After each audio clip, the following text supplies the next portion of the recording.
All right, we're on page 78.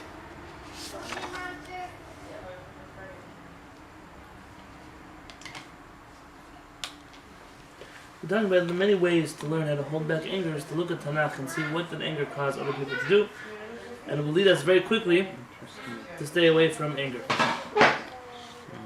We mentioned last week the tribes and selling of Yosef. We mentioned Moshe Rabbeinu alav shalom and his anger towards the Jewish people.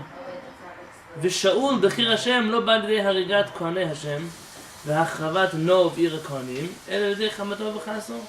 Shaul, who is Shaul? King Shaul is considered Bechir Hashem, the chosen one of Hashem, yes.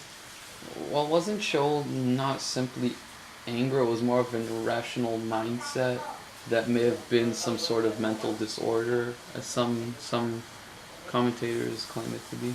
Have you seen commentators that say such a thing? No, but I was told of commentators by a pretty reputable source. So I'm not familiar with such a pshat. I mean, that's what Rav Shishi has said. But if he has seen it before, maybe, perhaps, I don't believe it. Because Shaul, obviously, considering his spiritual level, would have never stooped so low as to commit the things that Why is that so? Well, I mean, he got so paranoid about certain. And it was also paranoia. It wasn't anger. It was paranoia. If you look at it. Why can't it be that someone so holy makes such mistakes? Well, Moshe Rabbeinu didn't make mistakes. Yeah, but not of the magnitude of Shaul's. Why not? Who can be holier than Moshe Rabbeinu? No one. David HaMelech never made mistakes. He did, but they were mistakes. They weren't sins. So only Shaul doing sins. I have a soft spot in my heart for Shaul. I feel like the Jewish world picks on Shaul too much. Well, he was holy, so the mistakes that he did were due to some sort of irrational. Why does that have to be the only explanation? Why can't it be that even a holy person, and tzaddik v'aretz sheyaseh tov v'lo yichada, there's no righteous person in the world who does good and never sins?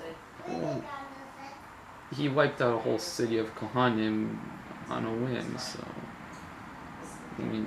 So the only answer you have for that would be a mental illness? I'm just pushing your point. I want to see how far you'll take it. Well, I would like to say that because he's undoubtedly righteous. So there's only so little. How could he be chosen by Kadosh Baruch Hu to lead Am Yisrael if he had a problem like that? Well, maybe it developed over time. He had some faulty advisors that planted those seeds of paranoia in his mind, and it was and it did happen over time. When he did make peace with David every so often, then he never returned immediately to pursuing him. It always took a while and a few nudges from his advisors to get going again. Okay, I hear. I'm not Makabel. What I hear? Really? Something to be looked into. And if your Rosh Yeshiva has a source, it'll be very interesting to see it. Because it could be. I'm just not familiar. I don't know. It's a very good defense for his. I prefer to be aware that tzaddikim can also do things wrong. Nobody is perfect, but some things that Shaul did can't be excused. Rather, they can be excused, but only. It's an excuse. Maybe he's wrong in them. Why can't he be wrong? So you're saying? So Rav is saying that Shaul was a tzaddik who wiped out a city of Kohanim because he did something wrong. But that's not a simple. Shimon and Levi didn't wipe out a whole city of people. Those people kidnapped their sister and one person among them kidnapped their sister. One person. Yeah, Yaakov Avinu curses their anger. I will pound. He curses their anger.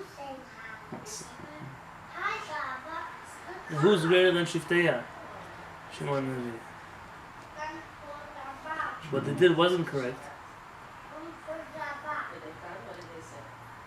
I mean, if we read the whole Tanakh like this, we'll come out that every person's going to have some kind of mental disorder. Else how can we excuse them?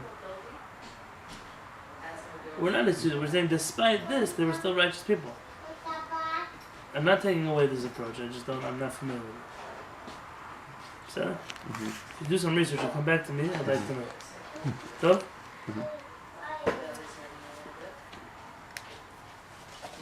the reason why he destroyed the Seir HaKohanim came out of anger, rage. He was worried, like Itai said, that they were supporting his enemies. And so he took action against them. V'David, we're learning a little bit of Rabbi Yonatan Halevy first. So, Harav, still, what's the definition of anger? That was more of paranoia, wasn't it? It wasn't direct anger, because technically, I mean, it was a backlash at a certain action committed by the Kohanim, but most of the other actions were. The definition of anger, you have to define it by its opposite. The opposite of anger in the Torah is HaShamayim. Slow, calm. The opposite of calmness is rage, which is anger. It's the same midah. Could be that there's a rage that is compelled by paranoia. It could be there's a rage that's compelled by something else. But if a person had absolute menuchat nefesh, someone made him mad, someone was gonna get mad. He wouldn't get so shook enough. But isn't HaShamayim in an immediate circumstance like somebody slaps someone on the back, slaps someone, so isn't HaShamayim the resisting the immediate urge to slap them back? Because not only somebody speaks to Shaar about you, deciding never to respond to them. Let it be. Let HaKadosh Baruch Hu deal with them. That's HaShamayim.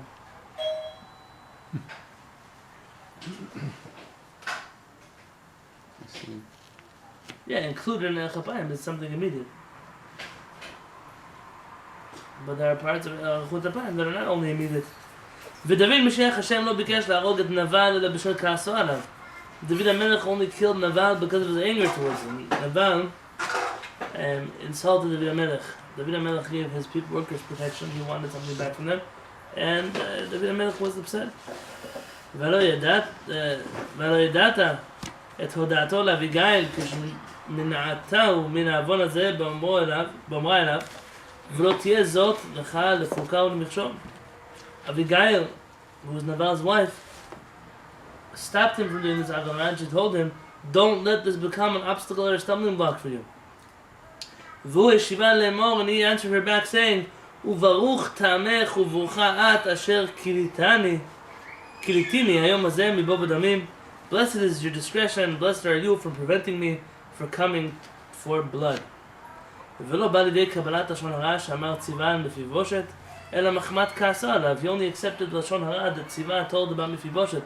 Mephibosheth, who was... what was he to David HaMelech? He was like the son of Yosh. He also said, but he was the Rebbe of David HaMelech. Mephibosheth, because he enjoyed embarrassing David HaMelech. And when Shlomo HaMelech came along, he was the one who finally answered back Mephibosheth. Im chacham libecha bani yismach libi gam ani. David HaMelech says, if your heart is wise, my son, you also make me wise, because he finally answered back Mephibosheth. And he ended up acting in a way that was not fitting compared to the rest of his greatness. He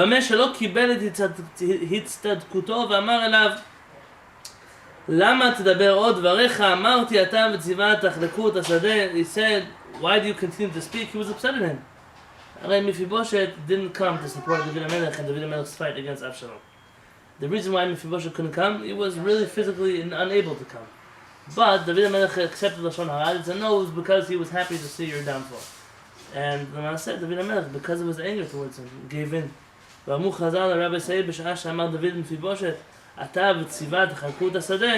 when David HaMelech says this, Yatza'a bat kol, a voice comes out of heaven, V'amra, Rechavam v'Yerovam yechalku et malchut, that Rechavam and Yeravam will divide the kingdom, meaning that David HaMelech's grandson will end up dividing the kingdom with the other malchut, and this was the beginning. It all happened because of anger. Asa, who was Melech Yehuda, who was the king of Yehuda, in kol godel tzidkato v'ashkechat Hashem yitaleh alav, with all of his righteousness and HaKadosh Baruch Hu protecting him and having the divine presence on him, garam lo akas v'ha'ez panav v'nevi'o yitaleh uva lidei shvichu damim. It caused him to be chutzpah, to speak improperly towards a prophet of Hashem, and he came towards murder. K'mo shne'emar, like it says in Divrei Hayamim, ויכעס עשה על הרועה ויתנהו בית המהפכת כי בזעף עמו הזאת וירצץ עשה מן העם בעת ההיא. And that he imprisoned him because he was upset by the prophet's criticism. And Asa crushed some of the people at that time. And Asa gave into anger, even though he had righteousness and he had Ashgarat Hashem, it still didn't protect him from the character traits that anger can bring a person to. ויואש מלך יהודה העבירהו הכעס על צדקתו וגודל נפשו עד שהרג את זכריה בן יהוידע הכהן. Yoash, the king of Yehuda, was moved away from righteousness and kindness by anger when he killed Zechariah, the son of Yehoiada the Kohen. This is the same Zechariah whose blood was boiling in the Beit HaMikdash when the non-Jews came to destroy it. כמו שנאמר, וירגמוהו אבן במצוות המלך בחצר בית השם, ולא זכר יואש המלך החסד אשר עשה יהוידע אביו עמו, ויהרוג את בנו, וכמותו אמר ירא השם וידרוש. And they stoned him by order of the king in the courtyard of the house of Hashem. King Yoash did not recall the kindness that Yehoiada, his father, had shown him. And he killed Yehoiada's son. When dying, Zechariah said, "May God see and revenge." You know, the hardest part of reading Tanakh is seeing such great people in their worst moments. We could have been like every other religion. We talk about great people and only about their greatness. We whitewash everything else. But in our Tanakh, Hakadosh Baruch Hu demands us to tell the whole truth. And part of telling the whole truth is saying, there are always great people who are going to make great mistakes. Great people make great mistakes. Small people make small mistakes. This understanding that is in the world today. This great rabbi, he can never do anything wrong. The friends of a Navi, who was the prophet of HaKadosh Baruch Hu, a king of Am Yisrael, if he could do things that were wrong, how much more so a rabbi in today's generation, in today's world, in today's Alma de Peruda, separated world, how much more so we can also make mistakes. But somehow we've become Christian as the years have gone on. We've stopped learning Tanakh, we've accepted this mentality, our rabbis can never do anything wrong. And it sets us up for failure, because when we find out inevitably that there are some great people who do things wrong, then we're broken. And if we would have been properly trained, it may not have broken us the same way. Is it improper to feel disappointment? No, it's not improper to feel disappointment. What's improper is this, how could it be? I can't believe it. And generally the reaction is not, we realize he's guilty and then we say, how could it be? Is we try so much to cover up for people who, because we think they're great, we're unwilling to accept the fact that they may have done very terrible things. And that attitude leads us to turn victims into all kinds of criminals, and we really abuse our system because of that. And at the end of the day, someone does something wrong, someone does something wrong. There's nothing, it doesn't make a difference how great they are. I don't believe that the world today is built for tshuva the way it used to be. I believe there are ways to do tshuva for things that a person did wrong. I'm not the one to lead the generation how to do tshuva, but there is a way to come back. But the first step of coming back is to admit a person's guilt, not to hide behind many, many pillars that are trying to protect them and cover up for them. And you can only sweep so many things under the rug until you have another mountain under the rug. And we can't keep doing that. B'ezrat Hashem. Anger is a very damaging character trait. We'll learn more about it next week. B'ezrat Hashem.